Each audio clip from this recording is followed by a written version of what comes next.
Hi, everyone. Thanks for stopping by our table of disappointment. This is How They Got Away, the show where we discuss the unsatisfying endings to your favorite unsolved or unpunished true crime and corporate greed stories. I'm your host today, Kelsey, with my co-host, Annalise. And our two guests. It's me, Stephanie.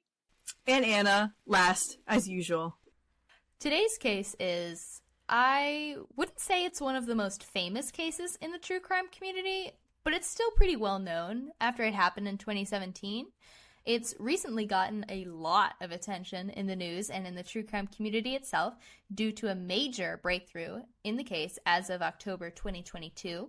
That's right, today's case is the murders of Abigail Williams and Liberty German, colloquially known as the Delphi murders. Wow, these words mean nothing to me. Me scratching my head. The Delphi? Like, the Miss Oracle herself? Like Miss Delphi? I always think it's interesting because Stephanie and Anna aren't really into true crime, so Annalise and I will be like, yes, of course, the Delphi murders. And then Stephanie and Anna are just like... But I know these cases, but I specifically, because Kelsey said she was going to talk about it, did not look up anything about the updates. I know. I started seeing the updates, and I thought to myself, oh, I don't want to look at these yet, because I want to either Annalise might cover this, or I want to cover it, so I don't want to spoil myself just yet. So I'd been, saving all these different sources and videos, and now we're here. Delphi, Indiana was one of those classic, quiet, small towns that always seems to be prevalent in true crime cases. One of those towns where nothing really happens until something happens. Nobody really saw a need to lock their doors before this incident. People trusted their neighbors. I feel like this town was very similar to where we grew up. My parents only just started locking their doors this year, and that's not because they're worried about crime. It's because a bear has started wandering around the neighborhood. There's even a sign on the garage door that says danger bears, in case you are thinking about opening the door willy-nilly. It should be danger to bears, actually, and the bears see the sign and they're like, oh no. And they turn. They go, oh god, Sadie is here. Yeah, Sadie! Look at her! She's like the size of a little bear. Sadie, the family's dog. She's muscle. She's Sarah Bear. Little bear. That girl is straight muscle. Well, sorry, disclaimer, because not everybody knows who Sadie is. She's a dog. She's not an actual little girl. She's a dog. She's a kind of big dog. She actually, this summer, this is totally off topic, but she chased these bears up a tree in the summer, scared the bejesus out of both my parents, and then the bear realized that it was a bear and then came back down the tree, and my dog, who we love, but has maybe 2 brain cells to rub together on her best day, but even she was like, the math ain't mathin' on this one, and immediately booked it back at the house, so... She may not defend us from the bear apocalypse. What a pivot. Liberty Rose Lynn German and Abigail Joyce Williams, who I will be referring to as Libby and Abby going forward, as that's what they went by. I don't know, I just think it's so cute. That is so cute that it rhymes. They were born December 27th, 2002, and June 23rd, 2003, respectively. And very early into researching this case, I kind of had to sit with that for a few minutes because we're recording this in late December. Libby would be coming up on her 19th birthday shortly. And Abby was born a couple of months after my sister was. And my sister's in her sophomore year of college. Don't put that in my brain. I'm going to imagine Erin now. Oh, it gets even worse. How old is Erin again? 19. 19. Okay. Okay, I had to think, and I was like, crap, which one of my sisters is around that age? I should know this better. It's Alice. And I'm like, I don't like this. I had to sit with this and think about how these families, my sister's in her sophomore year of college now, and those families don't get that. They don't get to even see them go to high school.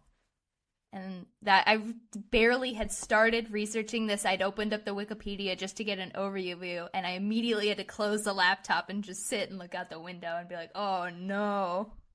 Abby and Libby were inseparable best friends, the way that only 13 and 14-year-olds can be best friends. There's just something real special about middle school friendships. It's just never quite the same. It's a lot of intensity. It's so intense, like the intense cult-like friendship of your middle school times. I miss it. I mean, we're still friends, but it's not the same. We're grown-ups. We complain about work now. I don't miss middle school, though. That was a toxic environment.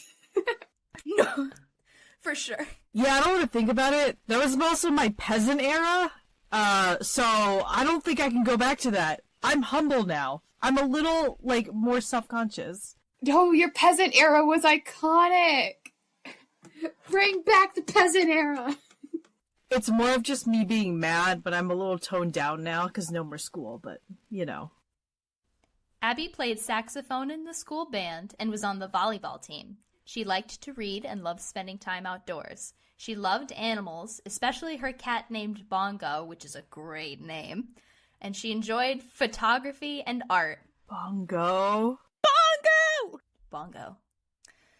Libby also played sax in the school band, and I have to wonder if they were friends earlier on and they both got to that age where you get to pick what instrument you want to study, and they were both, because they were friends, wanted to do sax together so that they could spend music class together, or if they just both really loved the saxophone. I mean, it's pretty funny. It's pretty funny. I don't play the sax, but I go, I can see the appeal. I get it. Libby was also involved in several school sports, such as swimming, softball, volleyball, and soccer. She also enjoyed photography and art. She loved to spend time with family and friends, in particular going on adventures with her sister, who is also named Kelsey, though it is spelled differently, but that is an absolute gut punch. She just is Erin. Really got your ass with that one, huh? One of them was born... Abby was born a couple months after my sister. Libby has a sister named Kelsey who's older. I don't like all these coincidences. Monday, February 13th, 2017. There was no school this day, and Abby had spent the night at Libby's house. You know, a classic middle school sleepover, where no sleep is had. Kelsey German, Libby's older sister, dropped off Libby and Abby on County Road 300 north by the trailhead. The exact time is a little hard to pin down. Sources vary from 1:35 to 1:49 p.m. So somewhere between 1:30 and 2 p.m. the girls were dropped off at a trailhead that starts on County Road. Abby and Libby were going to hike on the Monon High Bridge over Deer Creek and take photos. The Monon High Bridge is an abandoned railroad trestle, which is just kind of a fancy word for train bridge, that people are technically not supposed to walk across because it's abandoned, but plenty of people in the community do it anyway, and it makes the perfect place to take photographs. At 2:07 p.m., Libby posted a photo of Abby walking along the bridge to social media. This is the last time they would be heard from. When they failed to meet Libby's father at 3:15 p.m., both families slowly began to realize something was very wrong. I think at first, if I was the dad, I wouldn't even think anything of it. They're 13, 14. Teenagers are not known for their time management skills. So then maybe 10 minutes go by, 15 minutes go by. Maybe he started texting the girls and they're not responding. So he starts texting both families to see if the girls caught a ride with somebody else. And then it becomes increasingly obvious that no one knows where they are, and the panic sets in. The families started searching for the girls themselves, but it soon became clear that they needed more help, and the girls were reported missing at 5:30 p.m. When I was around this age, my dad was late picking me up from some sport. I don't remember which. I accepted a ride from a friend who lived 2 minutes away from my house just up the road. I tried texting my dad to let him know, but I had a shit phone at the time, so the text did not send. And my dad got there 10 minutes after I left, and all the coaches could tell him was that I'd left in a white van. A white van. I was essentially missing for 30 minutes, and the way my mom it's been years since this, she still talks about the fear. She describes it as feeling like she couldn't breathe until she figured out what had happened. And I know you, Stephanie, you went missing on your parents for a little while as a little kid, right? I mean, I used to just wander around, if that's what you mean. Like, as a 2-year-old, my parents would just find me outside until they got childproof lock because I would just leave unsupervised. As a small child, I would go hang out in the woods, go to a neighbor's house. It's like if they couldn't find me, it was like the assumption was, she doesn't have a phone, but she's probably somewhere at someone else's house. I think most people have at least one story where they go missing on their parents for a little while, but it ends up happily. This was unfortunately not the case for Abby and Libby.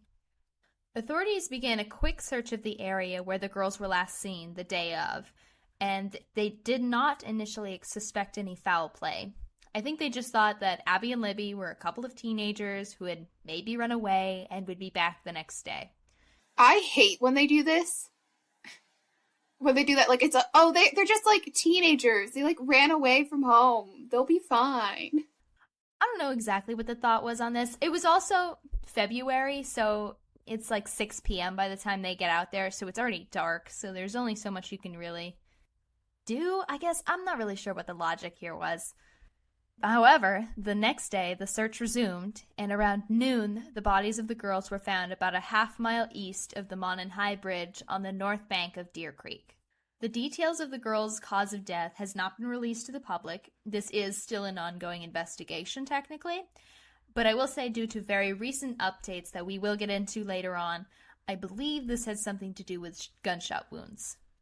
This is just an aside, but I'm looping back to Bongo because I heard a thing that said that, like, dogs don't have any concept of death, and it just makes me really sad to imagine, like, dogs and cats would have no idea why anyone's disappeared. I went through this whole, like, researching this whole case, and I didn't think about that once, and now I'm never gonna not think about that, Stephanie. Like, middle school, high school kids give a lot of attention to family pets. That is a devastating loss for Bongo. Part of what made this case so well known is that police released a still image and an audio recording that were from a video found on Libby's phone. The audio, which I will share with you in a second, is said to be of the man saying, "down the hill," likely directing the girls against their will. This means that Libby very likely recorded her own murderer. This is the assumption that police go with. But imagine having to make that decision at 14 years old. Was she hoping that they would get away and that they would need proof that this person had threatened them? Or did she, at 14, know that this man was very likely going to kill her and her best friend and recorded him in a desperate hope that he would be caught later? That is so incredibly smart, though, because one of the things I always think of is if I'm ever attacked, I am biting and scraping my nails against that person so much to get as much DNA from me on them and from them on me, so whoever goes fucking off, I got shit on me for them. Recording it is so smart. It is so sad that she had to think about that and then did that, but that is so incredibly smart of her to do. It's so smart. Here is, I'm going to show you guys the still that they pulled from that video of the guy. So it's pretty grainy. It's from pretty far away, so it's not like you can make out very many details of the guy's face, especially since he has a hat on and his head's kind of pointed down. But you could maybe recognize this guy if you knew him. Like, you'd be like, oh, hey, that's Kyle. Oh my god, Kyle. As for the audio recording, if you listen to it, it's a man saying, "guys, down the hill." He's so calm. I hate that. Sounds like a voice. Sounds like a man. It's gross, right? But it's also, like, kind of the most generic voice you've ever heard. Like, I can't pin down accent, really anything of tone. Besides, like you said, Stephanie, that it's a man, I really can't, tell anything about that. But maybe if you knew this person... I think that makes it sad. Like, obviously this girl was trying to be really smart and use her time well and have evidence. And, like, what she got was a really blurry, not really blurry, but, like, a blurry picture of a kind of generic guy and, like, a scratchy sounding voice that, like, a scratchy sounding audio that's hard to really... That sounds like just any other white man. I will say that the police actually say they got more information off of Libby's phone than what is released to the public. They just cannot share it at this time. because it's still an ongoing. That's going to be a repeat pattern in this. That would give away part of their investigation, and you want to hold things to your chest that only the actual killer would know, or else someone can claim to have done it and then have not. Exactly. But at the same time, people might need to know that this guy is out there in the community. They, did anybody see a guy wearing blue on blue with a weird little hat? Like, who's this dude? It's a fine hat. It's a normal hat, but I'm gonna judge him for wearing a hat. Who wears a hat to a murder? Honestly. I like you're like, oh, it's a fine normal hat, but because he's a killer and he's putting it on, shame on him. Show your bald little head. So this audio recording was released to the public February 22nd, at which point the reward for information on the case had been set at $41,000. I don't know if anybody ever claimed that. I don't think so. Police have built a timeline for the events of this day as best as they can, and we're going to go over some of the major points along that timeline now. So a witness would come forward saying that they saw a man that looked like the one from this photo in the area on the day of the murder at around 1:26 p.m., so shortly before the girls would have been dropped off. A couple of different police sketches would result from this witness statement and other witness statements and be circulated. Here is the first police sketch. Again, kind of a guy, just a generic dude. Here's the second one, which seems to have more of a beard. I think the first person might have said they had something like a 5 o'clock shadow, and this one seems to be more like they had a bit of a beard, and they've put him in the hat and the hoodie from the video. Making him a little scruffier. That looks more like maybe a person you'd know. Yeah, I know that you're supposed to just kind of get, like, general guidelines of a face, but it's always fascinated me. How do you pick, like, a sketch artist? Like, I feel like the first one, is vastly different from the second in all manners. And you also have to remember that these have resulted from different witness statements as well, so different people might have said something particular about the eyes. This one, the second one also could have been rendered from an attempt to get a better image of the guy from the video itself, whereas the first sketch, I believe, is just straight from a witness statement. So that could also explain the discrepancy in detail there. At 1:27 p.m., and we can be a little bit more sure about that timestamp as it's from a security camera, a vehicle resembling a 2016 Ford Focus was caught on security camera outside a store traveling north on County Road 300. So the same road that the girls had been dropped off on a little bit before they'd gotten there. As mentioned previously, Libby posted a picture of Abby at 2:07 p.m., this being the last communication from either girl. According to the metadata from Libby's phone, the down the hill recording occurred at 12:13 p.m., minutes after the girls were happily taking photos and having fun. At 3:37 p.m., a witness traveling north on County Road 300, this is a very popular road, saw a man walking west away from the Monon High Bridge. She said that the man was wearing blue jeans and a blue jacket, like the video, that were muddy and bloody. This witness would also say that it looked like he'd been in a fight. I will refer you to the photo Libby took, matching the clothing the suspect was wearing. This case would unfortunately go pretty cold after this. However, that did not mean that they would stop looking. So over the years, there have been a few suspects, only a couple that were really possibilities though. In September 2017, a registered sex offender from Indiana was arrested in Colorado for threatening teenagers on a trail with a hatchet. Well then! Jesus! Sounds like a great guy. He's outdoorsy. He's good with tools. He knows trails.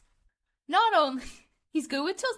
Not only was this the same year as the Delphi murders, this man was from Indiana, threatening teenagers alone on a hiking trail. Very similar MO. However, by February of 2018, this man was no longer considered a person of interest. I couldn't find the exact reason why. My best guess is that he had an alibi that checked out. I love, though, that when cases like this happen and they start looking for suspects, you just kind of discover how many pieces of garbage just kind of live around an area. There's so many weirdos, too. Why are there so many people that are threatening teenagers on hiking trails? Like, what the fuck? Why? Because they're weird and they have nothing better to do, and some of them are just like, well, women my age don't care about me, so I'll just go for, like, younger ones, which is weird and disgusting. Gross. There's a reason women your age don't care about you.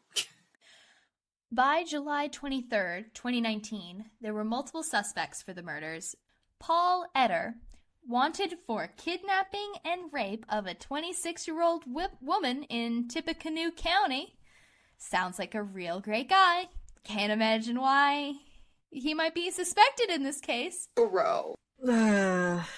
Was listed as a suspect for the Delphi murders. Unfortunately, he died by suicide June 27th, 2019, after a 5-hour standoff with police. So, if he was involved, we'll never hear it from him. 5 hours? I hate when criminals just commit suicide and just escape punishment that way. I personally think a 26-year-old woman and 2 teenagers is, as gross as it is, too much of a differential of victim type for it to fully make sense. But I could also see why you might want to question this guy. Unfortunately, he died by suicide. I think they kind of threw him out there as, like, there was also this garbage guy as a possibility, even though he's dead now. For the recent update that we've all been waiting to hear about. October 26th, 2022. A man was taken into custody as a suspect for the Delphi murders. By October 31st, he was charged with 2 counts of murder.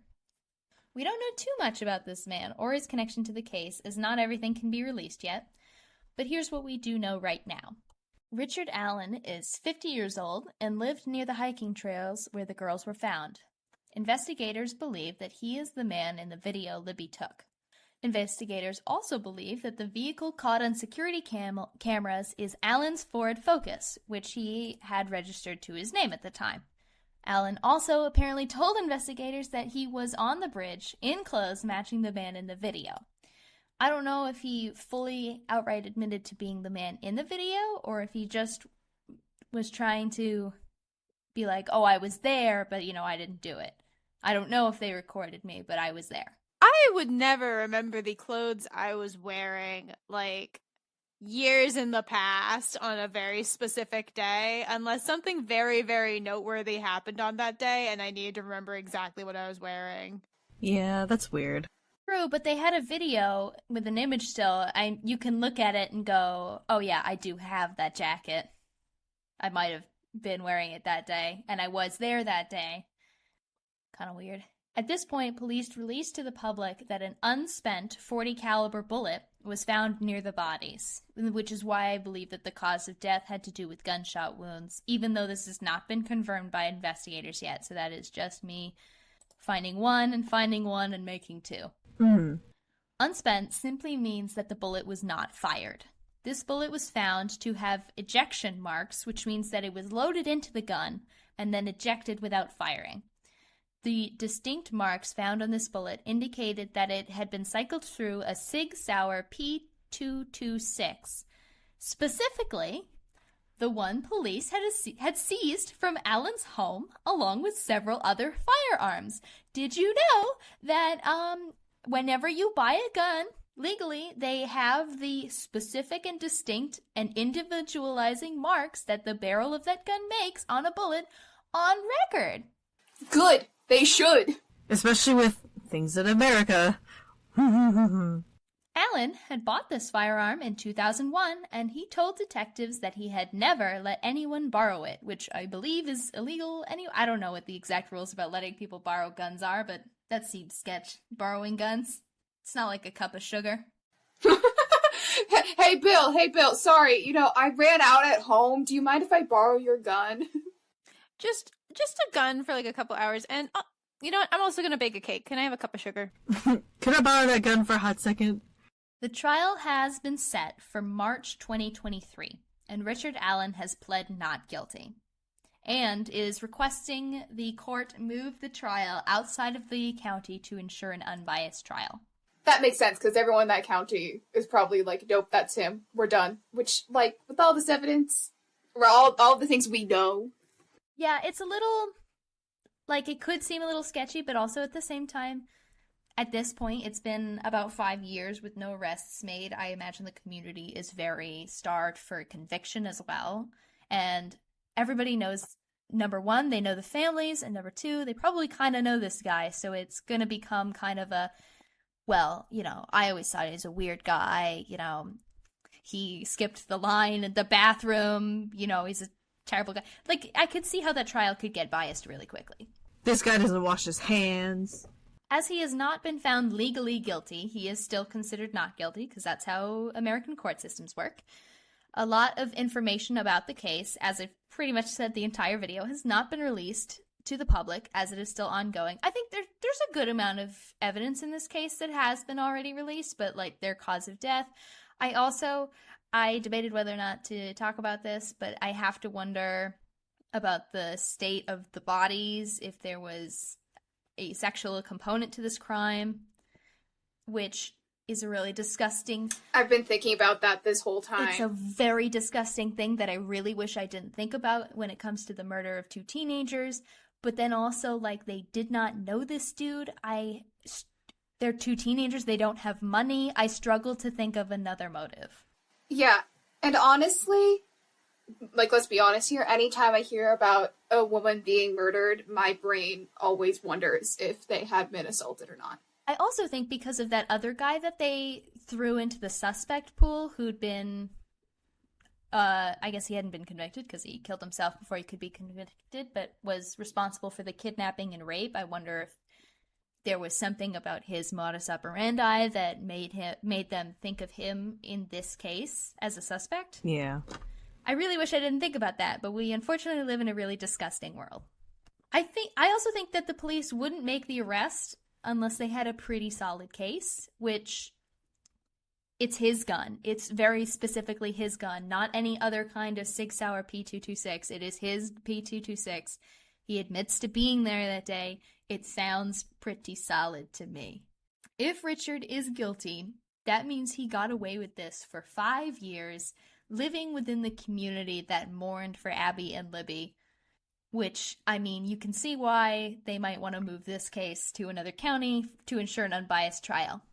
Shortly after the murders, Libby's mother requested that the community install orange lights on their porches, not only in memoriam for Abby and Libby, but also to indicate that their murderer is still at large. I don't know if orange was one of the girls' favorite colors or if there's a particular meaning behind the orange outside of that, but they've been doing that since 2017. Now that there has been an arrest, I'm not sure if the orange lights are still up, but I think they'll probably stay up at least until someone receives justice. And that's kind of like the nice thing that like comes out of some of these things, is that you can see a community coming together and bonding to support each other after like a horrific event. And of course you don't want the horrific event, but it's nice to see a community kind of rallying. I actually have a piece of less disappointing news that will kind of feed into that for you, Annalise. As disappointing as this murder is, before we end this, I want to mention that I got a lot of my information about who Abby and Libby were as people from abbyandlibbymemorialpark.com. There is a memorial park for these girls that provides resources for people to participate in the activities that Abby and Libby loved doing in life. They have softball and baseball fields, an amphitheater, picnic areas, and more. It is a wonderful place of community for the people of Delphi, and it is still growing, so you can donate to this park if you are so inclined. It will be the first link in the source list. It's just, like Annalise said, it's really nice to see something positive come out of something so very negative, and that these girls' legacies still live on. That's so nice for them. I'm not really sure I have that much else to say about this case. It's still ongoing. There may be an update in March when this trial is supposed to happen. It may get pushed. Who knows? You know how the court system is. No, I don't. I mean, we're promised speedy trials or appropriately timed trials. So I have full faith in our legal system to happen on time and appropriately and fairly. I mean, it may also move if they decide they do want to change counties, because that means that they have to reselect the entire jury. I have a coworker who went through the jury selection process very recently, and that took about a month just on its own, and then they kept pushing the trial back because I guess the lawyer I don't know what this case is, so I can't give you any details you're not supposed to know because I don't know anything, but I guess they kept pushing for more time and kept pushing it back, so now just recently they're actually doing the trial, and my coworker's like, yeah, I'm gonna be out for like a week and a half, says the judge, and I'm like, cool. Yeah, I don't really have anything else to say than this, because I don't know if I want to say if I think Richard Allen is guilty or not. I think I'm going to say that the evidence is pretty damning. The gun's pretty bad. It's pretty bad. But also, legally speaking, he's still not guilty in the eyes of the law, so I don't want to say he's for sure guilty and then get in trouble for saying that, because that's not true. Yeah, we gotta innocent until proven guilty here. Let's not. I will say that if Richard Allen is guilty, and I'm not saying he is, but if he is, that I hope he gets the prison sentence that he deserves, which is incredibly long. So yeah, I mean, it's a disappointing case because I'm really disappointed that these two girls didn't get to live the lives that they deserved. But it also kind of ended on a hopeful note, because hopefully the men who might have done it will receive justice soon. And, or no, I guess that's not how people say it. I hope Abby and Libby get justice soon, because this man will be brought to justice. Those are how words work. And they have this memorial park, so it sounds like the Delphi community is still going strong even despite this. I don't know how to end this. That's all I've got.